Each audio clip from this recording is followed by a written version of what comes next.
lors du 12 mars 2023 en différé, où il dit, avec insistance, avoir été absent des affaires du Gabon pendant 5 ans.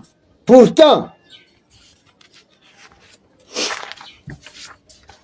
pendant ce temps d'absence, le Conseil des ministres était présidé par le même Ali Bongo Ondimba qui était absent. Comment peut-il affirmer être absent du Gabon pendant 5 ans et en même temps présider le Conseil des ministres, nommer des premiers ministres et vice-présidents de la République? Aussi, nous interrogeons, nous, qui dirige le Gabon? Quel est l'objectif et la nécessité d'organiser des élections générales dans ce flou artistique, diaboliquement orchestré? Contre qui allons-nous aux élections? Contre la Légion étrangère? 3. De ce qui précède, constatant que le scénario Léomba Miko, Omar Bongo Ondimba semble se répéter.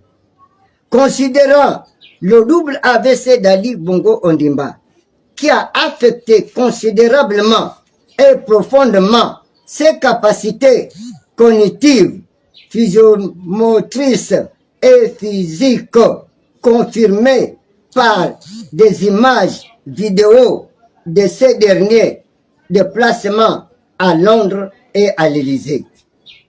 Considérant que celui qu'on nous présente comme président de la République n'a plus jamais tenu de conférences de presse conjointes avec ses homologues, comme l'exige le protocole d'État. Nous sages du Gabon d'après, prenons à témoin la Cour constitutionnelle du Gabon, l'opinion nationale et internationale, ainsi que les amis du Gabon, quant à la conspiration qui est de nouveau ourdie contre le peuple gabonais. À la somme de ce qui précède, nous sages du Gabon d'après, 1. Demandons à tous les candidats déclarés aux élections générales de retirer purement et simplement leur candidature afin que le peuple gabonais se mobilise pour une transition politique. 2. Mettons en garde tous ceux qui participeront à ces élections du 26 août prochain, car ils seront considérés comme des ennemis de la nation et de la République gabonaise et seront jugés par le tribunal de l'histoire pour haute trahison. 3.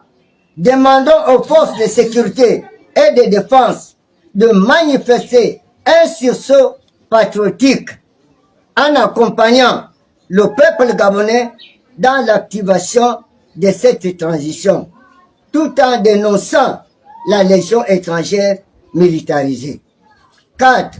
Demandons à nos frères expatriés vivant au Gabon ou à l'extérieur de ne pas s'immiscer dans les affaires de notre pays, sous peine d'être exposés à des traitements inimaginables.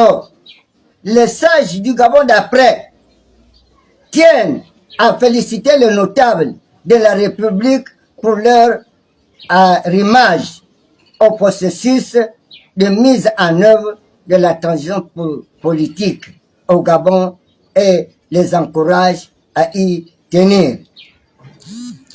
Appelle le peuple gabonais dans quelques localités du Gabon, que ce soit à les recevoir dans le cadre de la dynamique pour la transition politique et pacifique au Gabon comme ambassadeur du message sur la transition politique au Gabon en disant non aux élections générales qui sont truquées d'avance. Chers compatriotes, nous n'avons pas de pays de rechange. Donc, partout où nous serons, sur quelque terrain que ce soit, au marché, dans les stades, à l'église, en file d'attente, pour le plein de notre bidon jaune, pour recueillir l'eau, pourtant en abondance au Gabon, mais rationné par le pouvoir en voiture, dans les champs, en forêt, dans nos discussions entre amis, parents et connaissances, au bureau et même dans nos rêves. Disons non aux élections générales de 2023 et oui à la transition politique. H pour notre devenir ensemble et sécurisé pour un bonheur partagé partout.